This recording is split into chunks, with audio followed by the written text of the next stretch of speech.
What's up, everybody, and welcome to Skill Diff, a show where we have not only differing opinions, but absolutely a differing skill set. I am your host, Dylan Sinnott, beside of my beautiful guest, Patrick Holifield, again here for episode number 2. Still excited to be here. Honored to be with you. Absolutely. So just to quickly recap the concept of the show is we get 4 minutes on the clock to discuss a variety of topics inside of the esports world.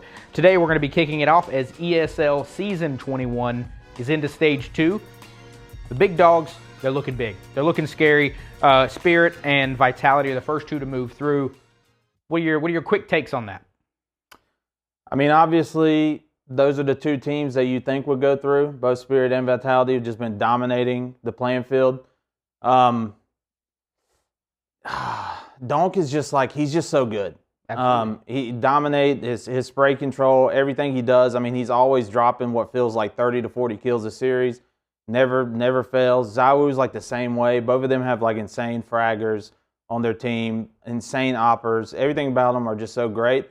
I've been getting a lot of joy also out of G2. G2's been doing pretty well, along with some of the other teams like Liquid and things like that. But Vitality and Spirit, I don't think there's anybody that can touch them, really. It's just like, it's like their show, top two dogs. Then you have a couple others that are beneath that are trying to like compete against them. And there have been some light. There's been a couple upsets in this pro season so far that have been pretty nice, like Navi and Saul. That was a pretty pivotal one.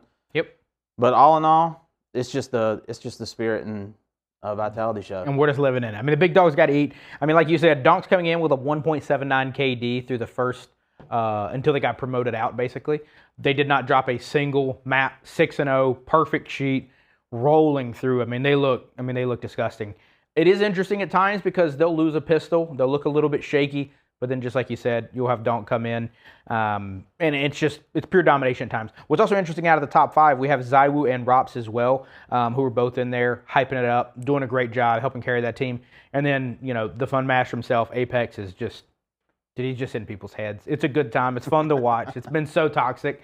So I do think the big dogs, I mean, in the current capacity, it looks so hard for either one of those two teams to lose. And frankly, I just don't know a reality where that's going to be the case. I really do think that it's Spirit and Vitality versus the world. We thought Navi would be there. We thought they would be competitive. They look like that at Katowice. But like you said, they dropped the map to Saul earlier. They're fighting their way back out for promotions today. So we'll see if they get through. I anticipate that they will. But, you know, it looks like a two-horse race. Yeah, and it's unfortunate because you don't really want it to come down to that with just two teams being the top dog. You want everybody to be competitive. But that leads us to the next point, which is a lot of these teams that are beneath them, pretty much the rest of the pack, have been having quite the upsets, as we just talked about, Saul and Navi. So what do you think about these mid teams? I mean, I think, honestly, in the current capacity, I think they're anything but mid. I mean, I think you could say that the top 4 teams are teams we should have auto-qualified out, which is probably Vitality, Navi, Spirit, and then probably Mouse are probably your big 4. But then you look in the middle of the pack, and then, like you said, you got G2, you got TL, you've got everybody from Tyloo to Saul to everyone else, like causing chaos in that kind of like mid-pack. I mean, we saw Navi fall earlier. We saw, I mean, Falcons with Nico. I mean, that is, you talk about scary right now. They're not looking good, and not in a intimidating way, in the least intimidating way. That is correct. It looked bad yesterday. We got that finals rematch, and from Cluj Napuka, and man, that was not a rematch. But I do think, I think a lot of those players like feel like they're big call-outs, like Monacy right now for G2, hardcore carrying that roster. I mean, probably the funnest player to watch in the tournament right now. He is literally second to Donk, and they have dropped maps, they have dropped series, and he's just solo carrying that team. That's been so incredible to watch. Hope they keep their run alive, but the mid-pack actually feels really interesting. It unfortunately feels like there's 2 teams that are clear of the field, but then pretty much like the next 14 teams all feel like, you know, they're in it for the long haul. They're fighting tooth and nail. We've seen so many game 3s, so many overtimes. It's just been so deep the whole way through. Everything just felt so close. Yeah, and that's why they're always the most fun to watch. Totally. Because like when you watch like Spirit, they're just 2-0 everybody they go against. Vitality 2-0 everybody but one, where they 2-1. So you watch them, you're expecting just like a quick dub, usually something like 13-5 or less or whatever. But you watch things like G2, you watch like Navi and like the Saul games or Liquid. It's like you never know what's going to happen. Either one of these teams could take it. They all got great players. Like you talked about Monzi for G2 or whatever. great, incredible player. I'm more on Snacks' side here. You know, old dog, still hanging in there, big for his team. Them two combined can be very scary. And the same goes for like Team Liquid, NAF, and all them. They're performing really well. And the thing is like, that's just what makes good Counter-Strike. When you have all those overtimes, you have all these map threes. It's like it makes it more entertaining from a viewership perspective, and it makes it harder to know what the outcome is, which is always exciting. You want your team to win. It's coming down tooth and nail. But then it's like, I don't know what they can do to catch them, though. It's like their strats, you know, they're running. It's just they're getting, like, outgunned in most things. Totally. Like, they can try to out-strat them, but I feel like anytime you do that to Spirit, Donk's just waiting around that corner. It's like they're in your head, and I don't know how they get over that. Yeah, I mean, I do think the mid-pack is really fun, though, because, like you said, it's a bunch of players who we all know. We've known them for years. It literally feels like generations at this point. They've been around so long. Like you had mentioned during the broadcast the other day, you see Taz in the back without his famous VP hat on, but he's coaching now, and it's like you see so many of these old heads that are, you know, they're still fighting the good fight. They're still in there, but it does feel like the young Spirit squad is kind of like, you know, it feels like almost an impenetrable force. But I do think, and that's what's interesting is I think Vitality might look, you know, they look a little shaky. They dropped a map at one point in time. Na'Vi obviously dropped. So I do hope the field shrinks down a little bit. But for right now, I think the mid-pack is in a beautiful, beautiful place. But that brings us to the next question, or topic rather, that we have, which is an exciting, it's a fun one. This is ESL Pro League. And for those of you who don't know, ESL probably is one of, if not the funnest production companies out there. So they have all kinds of crazy commercials and ads where they get the pro players to do wicked, weird, fun, and exciting things. Everything from Dune commercials to fake Joe Rogan podcasts to like all kinds of crazy, crazy stuff. And it's a heck of a good time. But, you know, I just wanted to quickly shout that out. And, you know, what are your thoughts on that? I think it's fantastic. I think it's awesome that they get the players involved to do this. I wish other esports would have this more like leniency with stuff like this, because, I mean, they do some pretty crazy stuff. I mean, I think there was one that I saw that was like based on like American Psycho, and like he's like chopping somebody up with an axe. There's blood splattering everywhere. It's like something you wouldn't think you would ever see on a broadcast. Like somebody like Riot would never do something like that. It's just crazy, but it's all good fun. And then he goes and opens up a crate right after. Like it's just like hilarious. The Doom one was funny. The Joe Rogan podcast, the way they're doing their interviews and everything. I think it's all just like good fun. And that's what I love about esports. It's like the same a little bit with the casters, which I believe we'll be talking about a little bit later on, where it's all just like a much more entertaining product. Totally. It's still serious. You know, we're still watching these matches. It's still for something. It's still $1 million tournament. But at the end of the day, we all get a laugh out as the viewers. It's all fun and games. Totally. And like, I don't know, I wish other companies would do the same thing. 100%. I mean, I do think that they lean a little bit more on, you know, they're willing to say bad words. They're willing to do weird stuff. And it's also cool because the players play along with that, right? Like, you know, you have to be vulnerable to a degree to put yourself in a vat of black liquid to immerse yourself like a Dune scene. But it is really cool that the players are so on board for that. It looks like they all have a lot of fun doing this, because I do feel like a lot of times when you look at other games, like Riot specifically, the post-game interviews are a little bit cringy at times. Those people aren't the most prepared. They're maybe not the most well-equipped. Whereas, like, maybe it's because they're old heads and they've been around for 20 years at this point. It's like everybody knows everybody and it's a good time. But it feels like that. It feels like, hey, we're going to go shoot this silly little commercial. Let's have a good time. You know, I'm going to shave my head bald to look like Joe Rogan or whatever the thing is. And, like, those moments make it so much more impactful. And it translates across the board because, you know, when we think about contract money and streamer money and, like, how does ESL and other providers continue to put on these, like, big ticket events? Because this is $1 million prize pool, I believe, for season 21. And it's like, even the ads are awesome. They have ESL branded little hand warmers that are magnetic on the table. The players' chairs are obviously a sponsorship that they do a cool, quirky, weird ad with.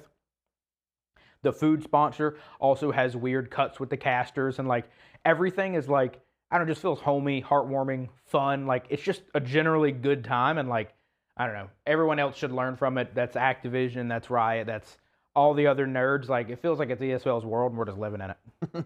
Yeah, because it really takes it out of like that corporate feel. Totally. And that, you know, and maybe that makes people relate to the brand more, maybe to be able to make that purchase. But after going off of that with ESL, I think we should just start with the pick'ems here for our season 21. I'll start first with my first one for who's going to be in the finals.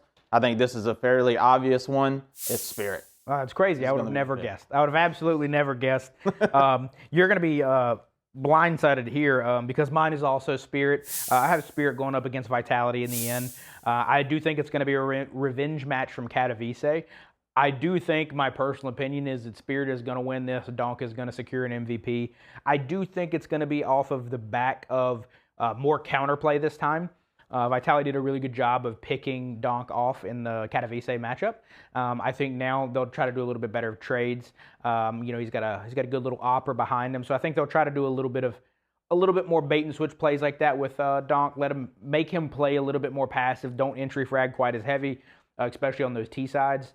So I definitely think that in the end, my pick finals Spirit over Vitality, Donk MVP.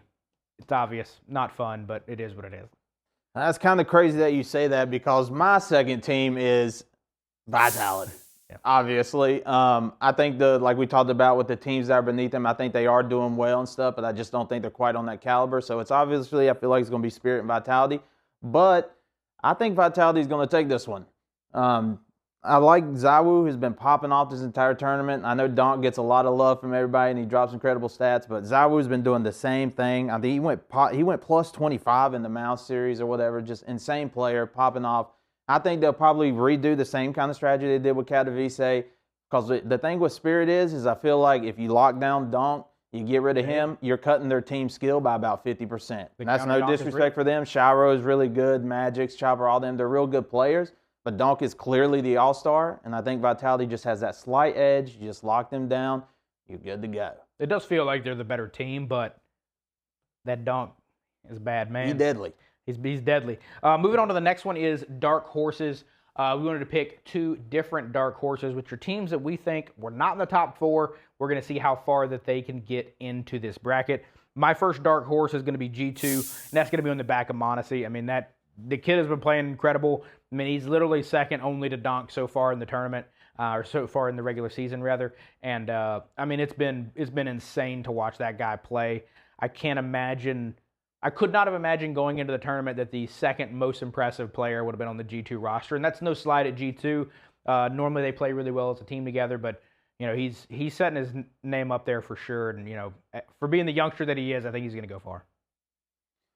And what's funny is my two picks, first one, we'll just get out of the way, G2, obviously. And I'll go ahead and knock out my second pick as well, which is Liquid. Hopefully we have a little bit of variance here. But G2, as you said, Monzi's just been dominating, dominant force. Snacks has been dominating. I think they have a very good chance of potentially breaking in here into the tournament. Maybe not quite to the 1 to 2 spot. That would be a real long shot, but I think they definitely have the possibility to do it. Same with Liquid. Liquid's been dominating, NAF. I think these are teams that have the potential to get up there and break that top four. I don't know though. I think Liquid probably has a better shot than G2. Maybe. G2's been having a little bit of slight difficulty when it comes to things, but sure. I think they have the potential to be great, maybe get up there and sneak into the top ones, but I don't think they can take down Spirit or Vitality. There's just not a chance. Well, the good news is we finally differed. Oh my God, we differed? The bad news is you can't check me into an insane asylum because my second Dark Horse, I'm going with Falcons here. Ooh. And I know, yeah, there's a moment where yesterday Nico played not well. Like, we'll just say not well will be a safe word. Understatement. But I think that's going to fuel them. I think they're going to start the reverse grind in the other direction. I mean, there's only one way for them to go right now, and that's up. And, I think that they're going to go up. I think they'll make it into the bracket play, and hopefully they make a run. I think they can probably do a top four. I hope they actually could get back to a Mal series. I think you can't let a team beat you 3 times in a row that bad. So hopefully they can get back to that series, defeat Mals. That kind of put them in that top 4 range, which I think would be really nice. But I do agree. I think it's going to be really hard to go through TL. It's going to be really hard to go through G2. And then, God forbid they have to play Vitality or Spirit. I mean, that's not what you want in the first round draw. But yeah, so that'll be my pick for Dark Horse. As for the last one, we're just going to make one kind of wacky, weird, off-the-wall prediction. I'll go first. I believe that in our finals, the finals will have a Dust 2 that will go to overtime, and Spirit will be the victor. That's very specific. That has been one of their most prominent maps. They did look really sketchy versus Vitality that before, so I think that a lot of people would anticipate they would not pick that. But I think we will see the Dust 2. I think it will go to overtime, and it'll probably be the best match of the finals. It's my weird prediction. That is a very specific prediction. It is. For me, I think it's a difficult one. I'm going to go out on a limb here, and this is, you think yours is wild. I think mine's going to be even more wild. I think the probability of something like this happening is probably about like 10%. That's high. But I think Vitality just sweeps them. Sweeps them. Okay? And the reason I say this is because I feel strongly about what I said earlier. I think that, like, as long as they can shut down Donk, they got this. Chopper was not performing that well on Anubis the other day. Sure. Shiro, op legend, don't get me wrong, but like as long as you can just shut those angles down on him, he's not that useful. Magic the same. I think Vitality has the potential to just full sweep them, and honestly, it would make me very happy inside just for them to get completely dumped on. I think the 10% variance he has is that Vitality won't even be in the final. That was almost my off-the-wall prediction. That's true, too. We wouldn't see that. I do think if they got to go through Na'Vi, I think it'll be a very hard game for them. So we'll see. We're going to take a quick commercial break. We'll be right back to talk about some of the fun stuff going on in the land of the CDL, and then obviously buy or sell to wrap things up.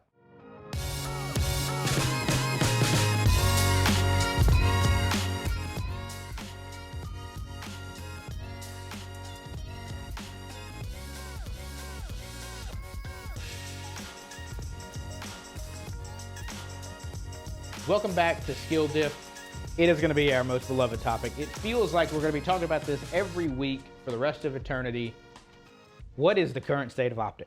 Oh, and I know we always talk about this, and as much as fun as it is to rail on Optic, I think at this point it's something definitely has to be done. I mean, as we saw over this last weekend, it wasn't good. Totally. Another double back-to-back L's. They actually, what's funny is they let Joe from Ultra just drop a record on them for KD. I think it was 2.05 KD. Just absolutely brutal. And they dropped that on Optic of all people. You expect that to be something against like the Falcons, somebody like that. But it's just crazy to me. And like over the last weekend, everybody on their team went negative except for Shotzi's. Just a complete poor performance. I think it's time we start doing the hard-hitting things. I think we're going to have to hop in and talk about putting on the GM hat. I just want to quickly recap. This is not my opinion. These are from actual pros, coaches, everybody in the league. We got dudes like Parasite talking about how they're lost. They don't even know their rotations. Kenny, quote, just looks plain awful. Dashy and S&D is nice, but isn't present in the rest of the games. Shotzi is good. That's the sentiment. At least we think Shotzi's good, so that's nice. And overall, it's not good. Even COD Intel Optic Intel basically throwing bodies on Twitter. It does not look good. So I think first segment of this, we're gonna have to do a little different. We're gonna do 2 minutes. Put on the Optic Greenwall GM hat. We're hiding in the little foxhole. 2 minutes. What's your plan? Go. My plan's pretty simple. All right, at this point, I think we're just going to dismantle pretty much 3/4 the roster. Okay, this is drastic change, but it might be for the better. Shotzi, we're going to keep him because in those quotes or whatever, Shotzi, he still got it. He's nice. He's pulling his weight. Everybody else is looking kind of, what's the word for it? Not there all the way. Okay, they are just simply asleep at the controller. Okay, Kenny for sure, my dude. I'm sorry, first to go. Replace him. Pred does fine every now and then. Like they said, Dashy does okay. The respawns are looking terrible. I think we just got to get some new talent. Maybe even bring Hook back. I mean, just last year, they were doing fine. Doing fantastic. Now they haven't beat a top 11 team since like February 1st. Okay, it's been over a month of straight L's, only winning against the Falcons. Congratulations, nobody cares. So that is my main thing, is the roster's got to change because something's going on. The vibes are off. They're having some internal struggles between each other because it doesn't matter about these people's skill level, because if you're not cooperating as a team, you're not playing together, you're not friends with each other, you're not going to be able to win. So clearly, I know these players aren't bad. Kenny's not bad. Dashy's not bad. Prez's not bad. They're good players, but something about them mixing together is just not right. And so obviously we got to make some cuts. We got to make some changes. That's how I'd do it if I was them, because at this point, I mean, we're just going to finish bottom at the Major 2, just like that. So you're dropping Kenny for Hook, and then any other players you picked up, or just Just for me, it's just probably any new talent, honestly. Anybody you can pick up off the side. I think, yeah, I mean, look at Surge picking up Neptune. Look what it did for them. I think Optic, it's about go time recruit to do from the Halo. same. Hey, Formal's over there. You know what I'm saying? Bring Formal back. Bring him back. back in the COD for Optic because we're struggling over here, boys. Absolutely. So, in my 2 minutes GM hat, I'm going to have to take the perspective of, dude, give me all the copium, give me all the hopium. I think that our buddy Alan, I Hold Shift, he had made a good tweet about this. If this is any other roster, we're immediately going to challengers and just bringing a whole new team, like just complete new team. This is Optic. You can't quite do that with them. They are a little bit more about Fast and the Furious style family. So with that being said, we got a major coming up, and it's Optic's major. They're doing a ring ceremony on Thursday at the major. There's no way you can sack this whole team, drag these 4 dudes onto the stage to get a ring and be like, nah, y'all not playing tomorrow, go home. There's no way that I think they will do that. There's no way. Now, should they do that, it's different. But I think if I've got my Optic GM hat on, we're going in. We're going to ride this one out. This is the most talented roster I have ever seen to lose 15 straight maps. It's unbelievable how talented they are, but how lost they are. I think the biggest thing is you just got to lock in and practice real quick. And, you know, I think you should use the threat of Formal and Karma about to come off the coaching role and the Halo role and come in and just show you how to win a map, come back, and then take a back seat again. Because that feels like that's what the players need. I mean, they need a fire lit up under them. I think they have the talent. I don't know if Pred being away for a little bit kind of hurt him learning the rotations. But at times, they just look so lost. Even in the minor tournament versus Falcons, like, dude, those 2 first maps were really losable, and they lost the third. There's a reality where there's a couple kills go different in that hard point, and that S&D goes a couple rounds different, and you just lost to the Falcons, which in the nicest way, I think Omit Brooklyn down in Challengers are smacking the Falcons 10 out of 10 times. So you're basically competing with Challengers teams. So I think you take the copium. I think you take the hopium. I mean, I do think Kenny is like borderline delinquent at this point, but I think you ride this one out. You see it through the major. You go through week 1 of minor 3 qualifiers. If you are still map winless, series winless after week 1, omit Brooklyn. What's the price? Bring them up. Trade rosters. Right now, 1 for 1. We'll run that blue. Just call it omit Dallas. I don't care. Rebrand. Whatever. You got to do it. Like, it's insane. Something definitely has to be done. And hopefully going into their tournament with the rings, hopefully that will put the spark in them and they will be able to at least get 1 series. That's all I'm asking for, just 1. So I was just speaking about how Ultra dropped the KD record on them. Ultra did very fabulous over the weekend. So that brings us into the next question, which is Ultra, are they a top 3 contender? I mean, I think they're on the cusp. I think they've been on the cusp. I don't think this last weekend changes anything because, like I said, they basically just beat 2 Challengers teams. I would have rather watched them scram against Omit. It's insane. Joey D, my man, dropped a 2.05 KD for a series versus Optic Gaming. At the beginning of the year, if you would have said the CDL record since the whole thing has been together, KD was going to be set against this Optic roster, I would have never believed you. But that, to me, shows way more about the current state of the Optic than it does about the current state of Ultra. Because they actually did end up dropping a map versus the Falcons. And it's interesting because the Ultra and C9 both right now have looked like the 2 teams that are the most hit or miss at times. Like, when they're hitting, feels like they can compete with FaZe. Feels like they can compete with LAT, Surge, Heretics, anybody. But then when they're missing, it gets sketchy versus the Falcons and you drop a map, and then versus the Gentlemates, it's also concerningly close. So it's one of those where it's like you expect them. They should have went 6-0 in map count this weekend. They went 6-1. So I think it's a little bit of a miss on my end. I don't know for sure that I would say that they're currently in that, you know, nice, comfortable, elite level top 3, top 4 right now. I think that they're fighting for best of the rest. I just don't think that they're out of that mid pack yet. Yeah, I mean, I'm going to have to agree with you a little bit here because I made that same mistake last week with Surge and saying that they were the real deal, and then unfortunately they got 0-3'd by LAT in the rematch. So that would hurt. It made it seem like it was some sort of fluke.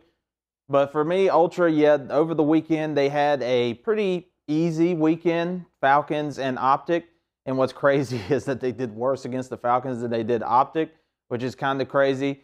But to me, that, no offense to those teams, but it really doesn't show too much. They are good, and like you said, when they're hitting, they're hitting. But like when they're facing any other mid team, maybe it's Surge, maybe it's Cloud9, maybe it's the Gentlemates. It seems like either one, they could win, they could lose. If they're playing or not, is Beans playing good?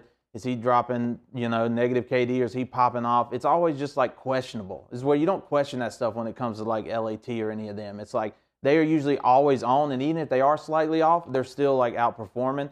So for me, top three, yeah, I think I'm going to have to go with you. It's not necessarily top three, but I think they are a really good, dominant team, and I think they could be there. It's just all about that consistency and narrowing it down.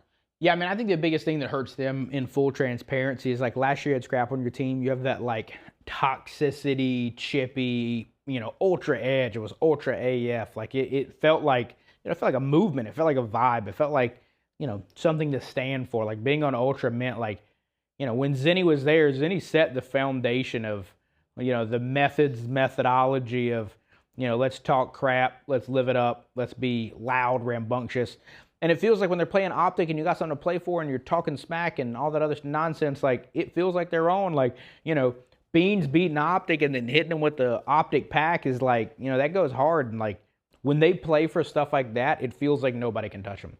But it often doesn't feel like they play for that. Because it's like, you play Falcons, it's like, what are you playing for? Nothing. And then you drop a map. It's like, you should be setting records. You should be going after Joey D's record that you set on Optic. Like, you want to drop a 2KD, do it on the Falcons. Like, it's just weird that they kind of pick and choose their battles. And, it's not always the most confidence-inspiring thing at the end of the day. And speaking of not confidence-inspiring things, the next topic we wanted to pull up is Carolina Royal Ravens. They are arguably the most argued about team right now in the CDL. Some people say they're absolutely the third best team right now. Pure domination. They are clearly best of the rest, other than obviously nobody's competing with FaZe and LAT right now. But then on the other end of the spectrum, you got people saying they're like the 8th, 9th team. They're lucky. Their wins are flukes. They're just beating up on Falcons. They've beaten nobody, blah, blah, blah, blah, blah. We got to see a little bit this weekend. They played Cloud9.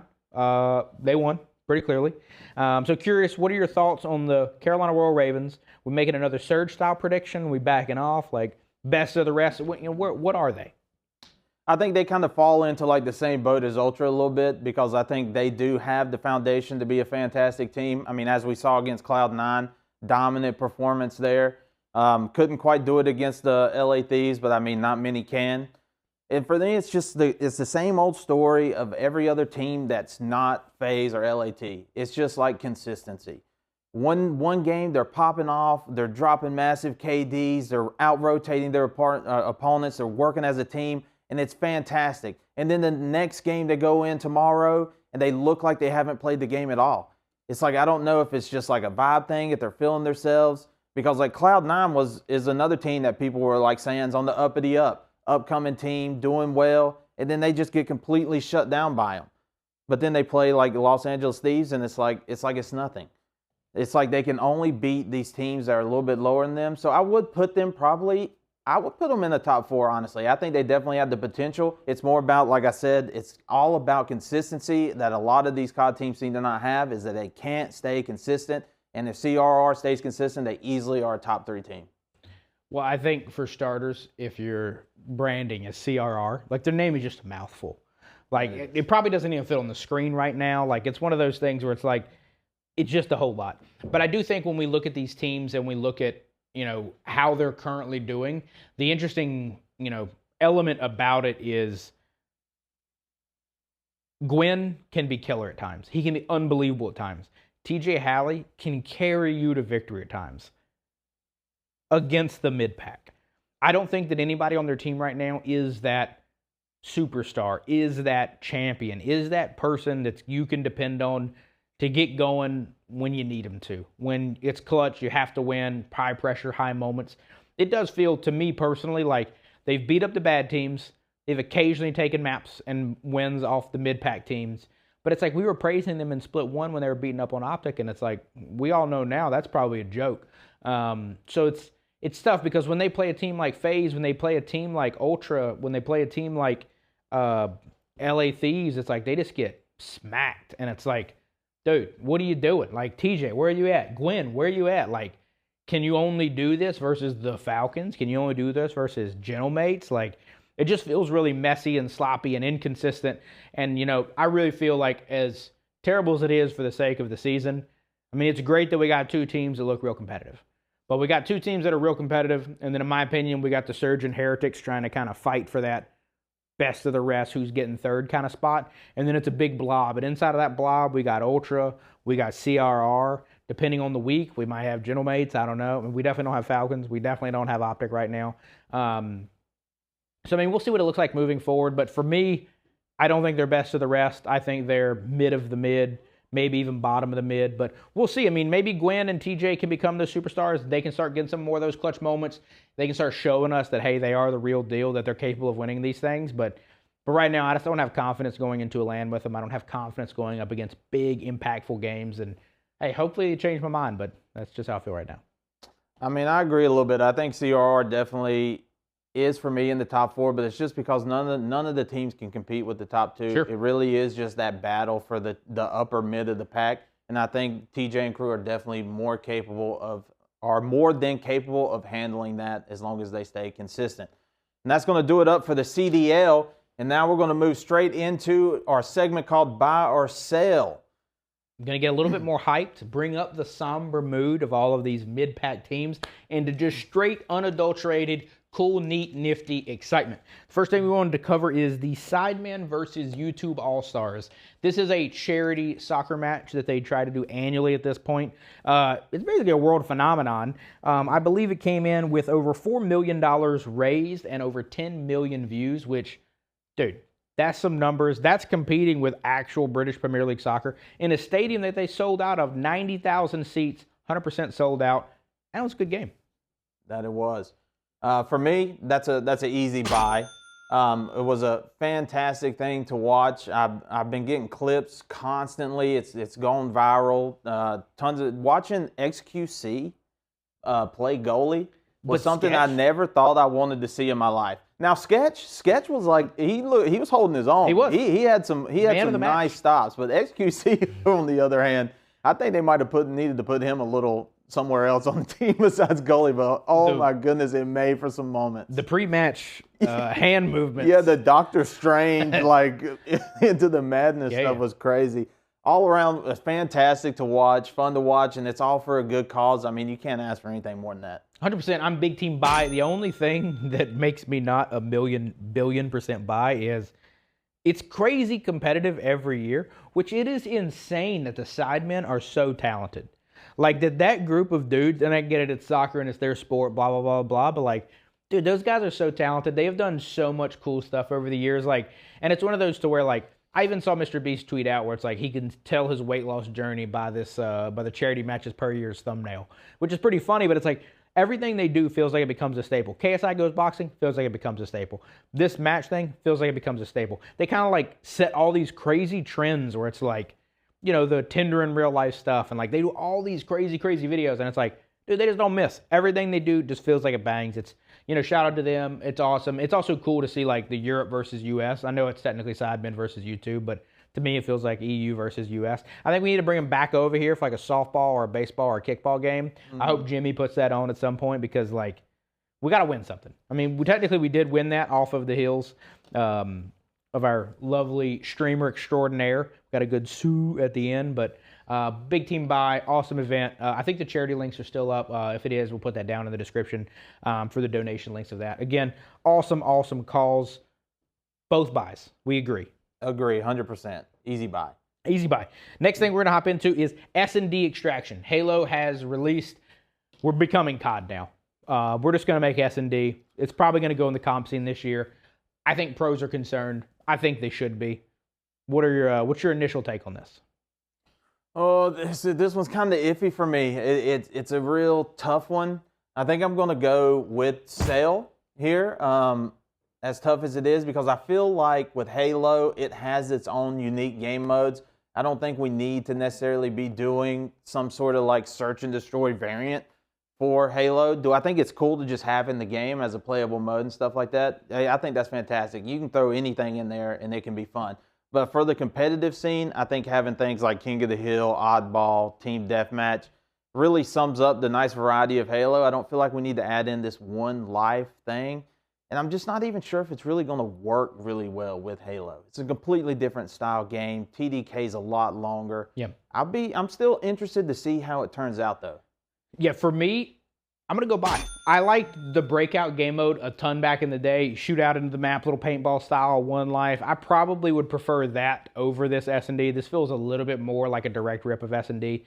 I think there's pros and cons to it, but like you said, I think Halo's biggest benefit is that it has such diversity in its games and modes. I think this being in the pool would be fun, unique. I do think 1v1 clutches are going to be really weird when it takes 20 seconds to kill somebody. So, I mean, I do think that the exciting end moments are not going to be quite as exciting. But overall, I do like the diversity in that. And, you know, that's why for me it's going to be a buy for now. I think they should bring back Breakout, personally. But, hey, that's just me. I agree. The next one is going to be ESL's format. So long and short of it is, I say the short part is the explanation. The long part is playing in the event. These events typically take close to a month to complete. You have essentially a first stage that, you know, you do a Swiss bracket in the first stage, then you do a second stage, you do a Swiss bracket in the second stage. You take 24 teams, you inevitably find them down into a bracket over the span of, you know, 3 to 5 weeks, depending on which season, how it is. A lot of people kind of complain it's a long time, it's a lot of matches, takes too long to unfold. We basically got to be watching matches at the beginning of the day on Monday, Tuesday, Wednesdays for, you know, 3-4 weeks. And it is a lot of content, but it's too much content, not enough. Like, what are you buying or selling this format?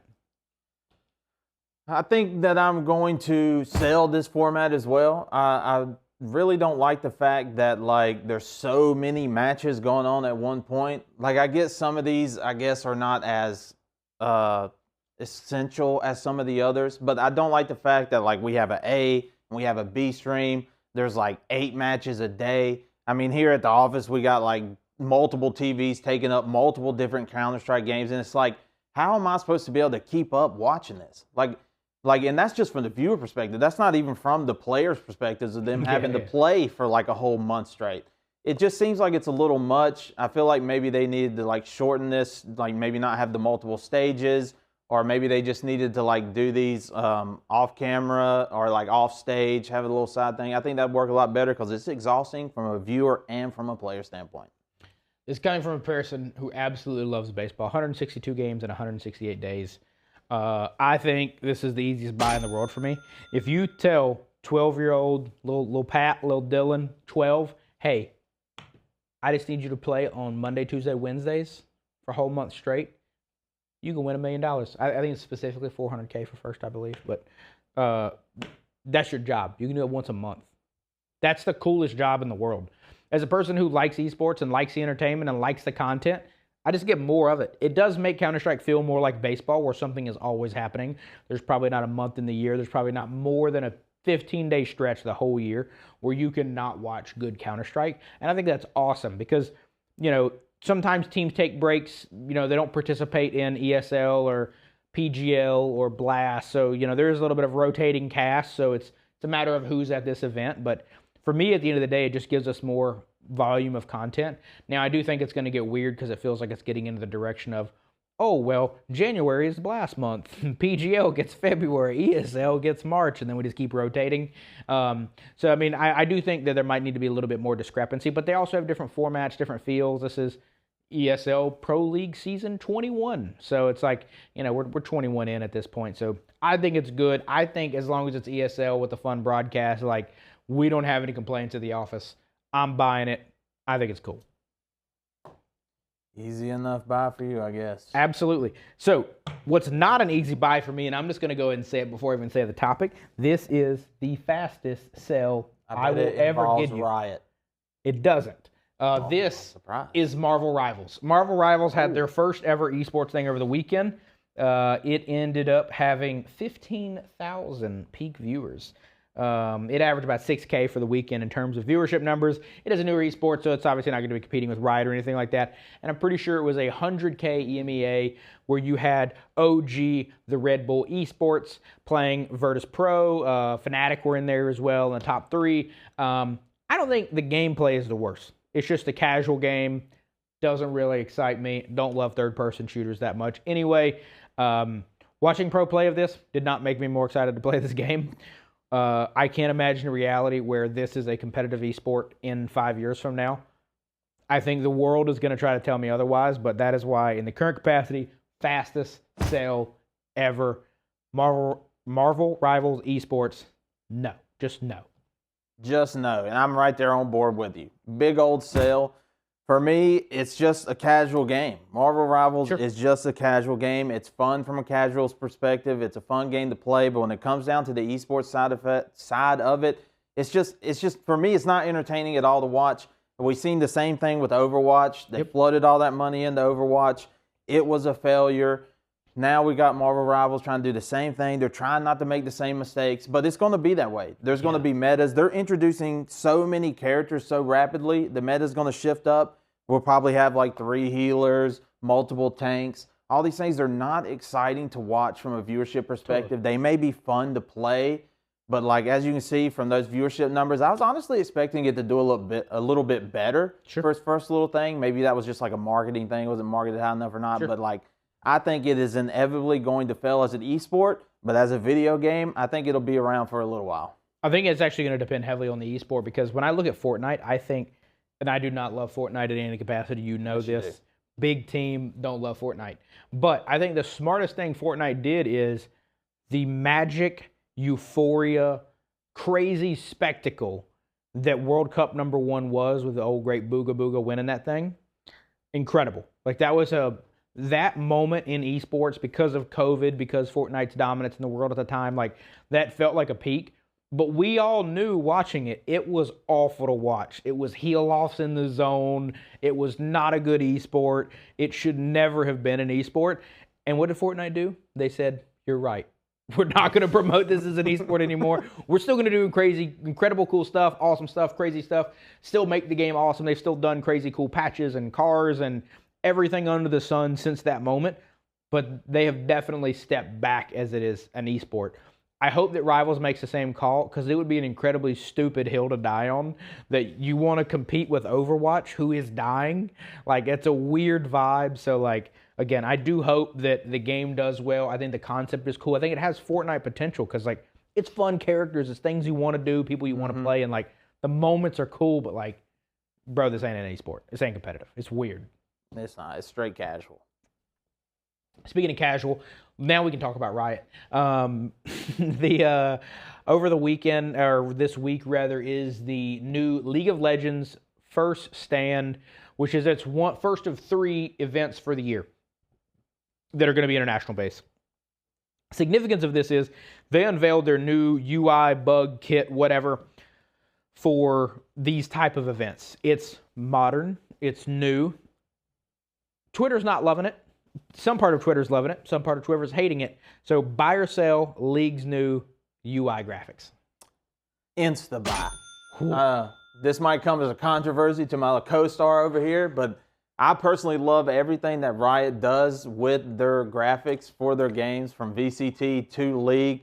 After looking at this graphic, I think it's clean. I love the simplistic look and style. I love how they put the health bars of the champions in the bottom of the scoreboard there. That's like constantly updating with what their health is. I think that's fantastic. The little graphic in the upper left is nice and clean. It gives you all the details you need. It has a rotating thing for the dragon and for all the other buffs. You got the timers in the right.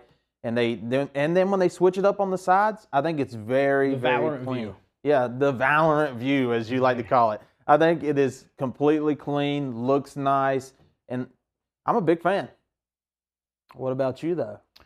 Well, this is going to come with no surprise. I think I'm going to go perfect million for million at some point on being Riot's #1 seller. Because immediate sale, my problem is they take 2 design principles. The top part of it looks beautiful. I think it's clean. It's simple. It actually has made me come up with a new idea that I think would be great. I want to watch League of Legends in a cinematic context. I don't need to know the items. I do not play League that much anymore. So they're foreign to me. I would be willing to wager out of the, million people that play this game, more than half probably don't care. And if they are significant, pop them up on screen very intermittently. I do not need to know the items. That little replay bottom bar at the bottom, if you put that with that top UI, just give me as much cinematic real estate as I possibly can. Beautiful.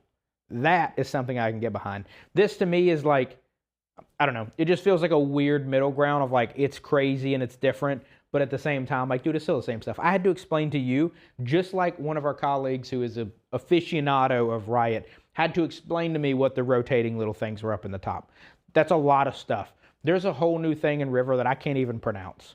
And it's like tracking that's a whole new variable. As a spectator, I just want you to be able to explain that thing to me, and I just want to watch cool stuff. And I don't think the new UI helps me watch cool stuff. It's just too much information. Dumb it down, simplify, less is more. I like the top. The top half you've done great with. The bottom, gut it. Like, we need far less stuff. Just give me the player names, icons, tiny. The Valorant view is not the worst. It's just still meaty and big. Like, let's just less. Less is more. We're selling this one. I don't want this nonsense. That sounds like inexperience to me with League is what your problem is. With the items, really? Come on, the items? I don't care. That's where we're drawing the lines? Yeah. You don't want to see the items? No.